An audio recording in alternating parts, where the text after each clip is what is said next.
दोस्तों, मैं आपका मेज़बान अली आदिल खान और आप देख रहे हैं टाइम्स ऑफ पीडिया चैनल।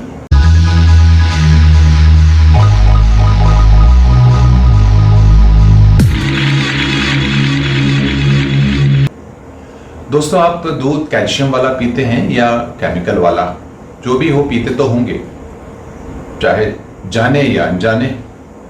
लेकिन सवाल ये पैदा होता है कि इस सफ़ेद जहर के पनपते कारोबार में हमारी सरकारों का क्या रोल है, एजेंसीज का क्या रोल है और हमारी क्या जिम्मेदारी है। इस पर हम आज बात करेंगे आपसे। दोस्तों, बहुत अहम पहलू है, यानी हमारे खाद्य पदार्थों की गुणवत्ता जो गिरी चली जा रही है लगातार, जिसकी वजह से हमारा जो नौजवान है, हमारी जो नस्ल है, वो मुसलसल लगातार बड़ी बीमारियों की शिकार होती जा रही है।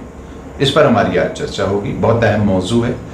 जाहिर है, सियासत के इस मैदान में और सियासत के इस दौर में जब चुनावी प्रक्रियाएं शुरू हो जाएं तो खाद्य पदार्थों की लोगों को कहाँ चर्चा की ज़रूरत है, और ख़ास तौर से सियासी पार्टियों को तो हरगिज़ भी नहीं। लेकिन हम इसको बहुत ज़रूरी समझते हैं और हमें लगता है कि हमारे जो दर्शक हैं वो बहुत ही संजीदा हैं, धर्मनिरपेक्ष हैं और वो बहुत ही सीरियस टॉपिक्स पर बात करना और सुनना जानते हैं और उसको ज़रूरी समझते हैं। इसलिए हमने सोचा कि हम इसी किस्म के प्रोग्राम्स आपकी खिदमत में लेकर आएँ, जिससे देश और जनता का सीधा लाभ होता हो। जाहिर है कि हमारी अगर नस्ल सेहतमंद होगी तो देश भी सेहतमंद होगा। तो चलिए दोस्तों, हम अपनी गुफ्तगू को शुरू करते हैं। सबसे पहले हम आपको ये बताते हैं कि ये जो आपने वो ऐड सुना होगा ये कि दूध सी सफ़ेदी निरमा से आए, रंगीन कपड़ा भी खिल खिल जाए, सबकी पसंद निरमा। तो निरमा वॉशिंग पाउडर का एक ऐड हुआ करता था, लेकिन अब आपको कुछ इस तरह से सुनना होगा वो ये कि दूध में सफ़ेदी निरमा से आए, जिसको पीकर सेहत गिरी गिरी जाए, इनकी पसंद निरमा।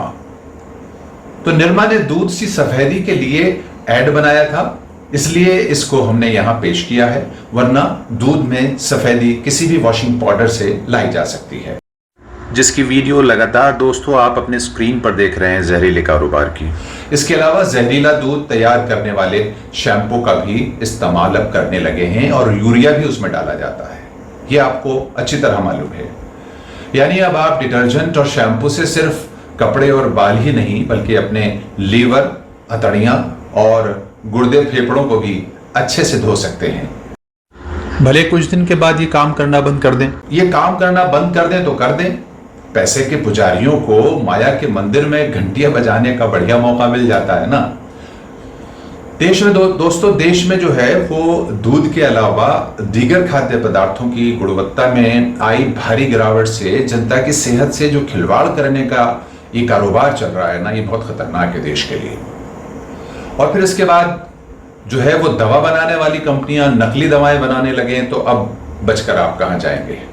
जाहिर है कि पहले खाद्यान्न पदार्थों में जहर, दूध जैसी प्रोटीन मुक्त जो है वो खाद्य पदार्थ के अंदर मिलावट और जहर, फिर उसके बाद दवाओं में मिलावट, तो फिर आखिर ये इंसान कहाँ बचकर जाएगा इनके चुंगल से।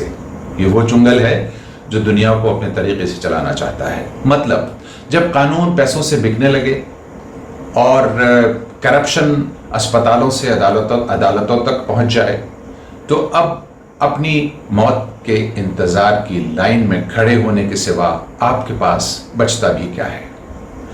देश की संसद और विधानसभाओं में बहस अब खाद्य पदार्थों की गुणवत्ता और क्वालिटी के मुद्दे पर होनी चाहिए, ये हमारा मानना है। लेकिन सियासी पार्टियों का मानना है कि जो मुद्दे चुनाव में वोट दिला सकें और ध्रुवीकरण कर सकें, उन मुद्दों पर चर्चा होनी चाहिए। खैर, ये उनका काम है, वो अहले सियासत जाने। हमारा काम मोहब्बत है, जहां तक पहुंचे। देश में अमन और शांति का नया शाकार पत्रकारिता के माध्यम से समाज और सकाफतों को जोड़ने का एक जरिया। टाइम्स ऑफ पीडिया एक मिशन। और यूएपीए असलियत में जो है इन लोगों पर लगना चाहिए दोस्तों, जो देश को कमजोर बना रहे हैं लगातार। किंतु वर्तमान सरकारों की दिलचस्पी नागरिकों की सेहत और शिक्षा में नहीं, बल्कि दावे लंबे चौड़े और असलियत में खोखलापन। ऐसी ही सियासत शायद आज रास आने लगी है सारी सियासी पार्टियों को।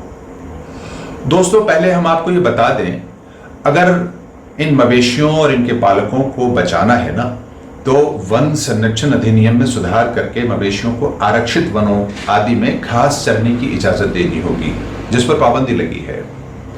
इन मवेशियों के जंगली घास और पत्तियां खाने से दूध का उत्पादन तो बढ़ेगा ही, साथ ही जंगल को भी ऑर्गेनिक खाद और जनता को पौष्टिक आहार के साथ प्रोटीन युक्त दूध भी पीने को मिलेगा। और ये पूरा प्रोसेस स्वस्थ भारत का निर्माण करेगा। लेकिन बदकिस्मती यह है दोस्तों कि भारत यानी भारत की जनता स्वस्थ और साक्षर हो गई तो जादूगर और पाखंडी नेताओं को कौन पूछेगा?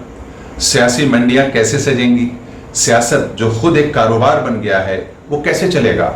ये एक बहुत बड़ा सवाल है, लेकिन ये सियासी पार्टियों के सामने होगा, जनता के सामने नहीं होना चाहिए।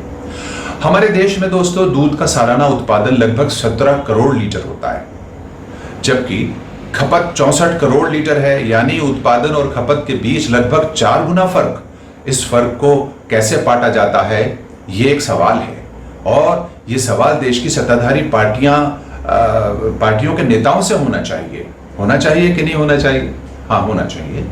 फिलहाल हम आपको बता दें, शहरों में खासतौर से मेट्रो सिटीज की हम बात कर रहे हैं। मेट्रो सिटीज में लोगों को दूध की जगह जो है वो सफेद जहर पीने को मिल रहा है दोस्तों, चाहे वो गायों के थनों से बाहर आता हो या फिर मशीनों से।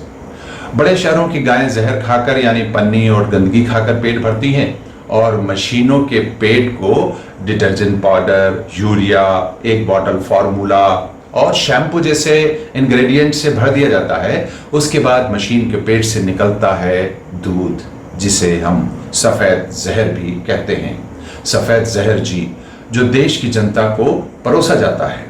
हैरत की बात यह है कि दूध का सैंपल टेस्ट करने वाली मशीन भी इस फॉर्मूले को पास कर देती है और पकड़ नहीं पाती है इस तमाम घोटाले को, और पास कर दिया जाता है।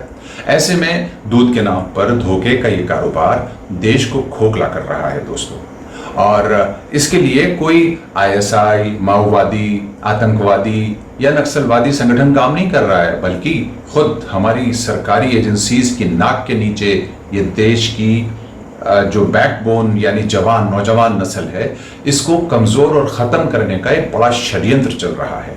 क्या इस पर सवाल नहीं होना चाहिए? होना चाहिए। इस संबंध में वर्ल्ड हेल्थ ऑर्गेनाइजेशन का हम आपको दोस्तों एक अलर्ट बताते हैं। वर्ल्ड हेल्थ ऑर्गेनाइजेशन ने भारत सरकार को एक अलर्ट जारी किया था, जिसमें कहा था कि अगर भारत में नकली दूध के कारोबार को बंद नहीं किया गया तो 2025 तक देश की यानी भारत की 87% जनता कैंसर जैसी भयानक बीमारी की चपेट में आ सकती है। भयानक बात है ना दोस्तों, मगर सियासतदानों पर क्या असर पड़ता है, और कुछ हमारे देशवासियों पर भी क्या फर्क पड़ेगा? वो तो 200 रुपए लीटर तक का पेट्रोल लेने के लिए तैयार हैं। खैर, इसके अलावा कई और भयानक बीमारियां भी पनपने का अंदेशा जताया गया है वर्ल्ड हेल्थ ऑर्गेनाइजेशन के जरिए से, जिसके लक्षण भी अब दिखाई देने लगे हैं, यानी बड़े बीमारियों के लक्षण अब हमारी नई नस्ल में दिखाई देने लगे हैं। बहरहाल, मिलावटी दूध के दुष्परिणाम जो भी हों, लेकिन ऐसा दावा किया जा रहा है कि इस असली नकली दूध का देश की अर्थव्यवस्था में योगदान 6 लाख करोड़ रुपए का है। दाल और चावल की खपत से कहीं ज्यादा दूध और उससे बने प्रोडक्ट्स की मांग लगातार बनी रहती है। दूध का उत्पादन लगातार बढ़ा है, लेकिन दोस्तों असली दूध कम और नकली दूध का उत्पादन ज्यादा बढ़ा है। आपको हम ये भी बता दें कि पूरे मुल्क में करीब 2 लाख गांवों में दूध का कारोबार होता है, और इससे लाखों लोग जुड़े हुए हैं। जाहिर है वो एक कारोबार है। आपको ये भी बता दें कि अब तक लोग गाय, भैंस और बकरी आदि जानवरों के दूध पर निर्भर रहते थे, लेकिन अब एक वैकल्पिक दूध का सेवन भी काफी बढ़ गया है। अब लोग सोयाबीन के दूध, नारियल के दूध, जई के दूध, भांग के दूध का भी जो सेवन है वो करने लगे हैं। बाजार में भी पौधों से निकलने वाले दूध की डिमांड बढ़ी है। अब इस वेजिटेरियन मिल्क को वीगन मिल्क कहते हैं दोस्तों। ये मवेशियों की जगह वेजिटेरियन मिल्क है जो वीगन मिल्क कहा जाता है। आजकल जो सेलिब्रिटीज हैं वो वेगन मिल्क की काफी डिमांड रखते हैं, यानी सेलिब्रिटीज को वेगन मिल्क काफी पसंद आता है। उनकी सेहत और उनको स्मार्ट बनाने में इसका एक रोल होता है।